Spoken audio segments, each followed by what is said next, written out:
Attitude is everything. And truly, that seemed to work for me for a while. But there were times when my attitude wasn't what I needed it to be. And try as I might to actually write my attitude, let's face it, I would miss the mark. Maybe because I'm an achiever and I can get lost in my desire to actually win, or I can downward spiral into a negative space when I perceive that I'm losing.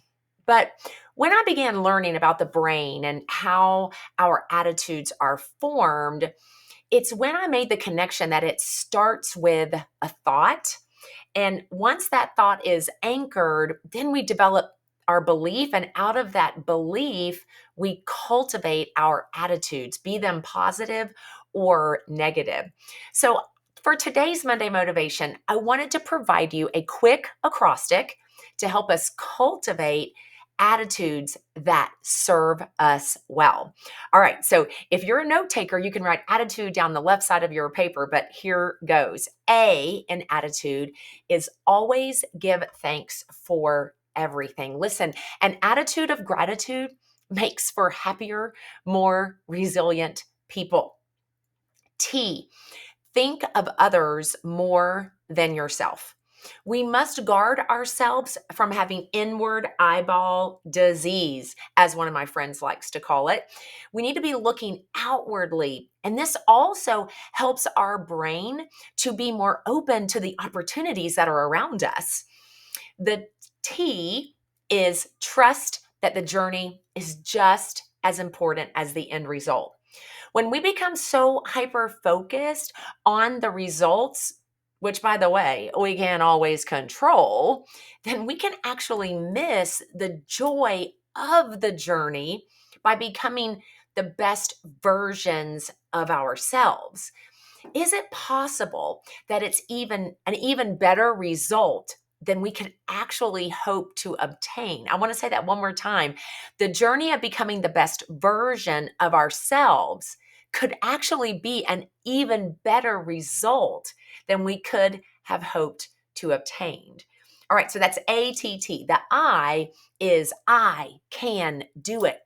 This is where we just choose to have and cultivate an attitude of not giving up, staying positive, looking for the positive, learnable opportunities.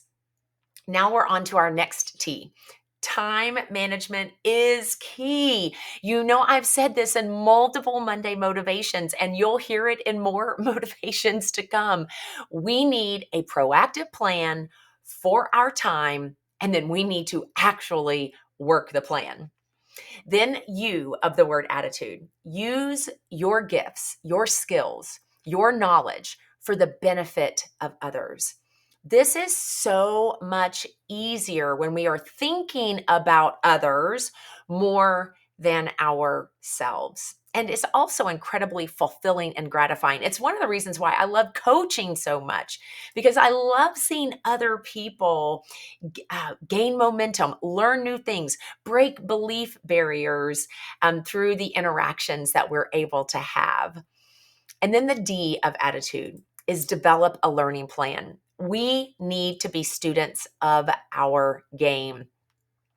There's a whole lot more I could give there, but let's just suffice it to say, what book are you reading? What podcast are you listening to? What YouTube video are you studying? We need to be students of our game. And then finally, E, expect that you will either win or you will learn. One of my clients recently said, win or learn. Only quitters lose. So expect that you will either win or you will learn, because only quitters lose. And let's choose today to cultivate an attitude that moves us in that winning or learning space. You know, I started with this saying that I used to believe that attitude was everything. And attitude might not be everything, but it is definitely one thing that we can control. So today, I want us to cultivate a great attitude, because we know that in all things, there is something that we can learn. And that, my friends, is a great way to win in the game of life, in business, in relationships, whatever it is in which you are involved.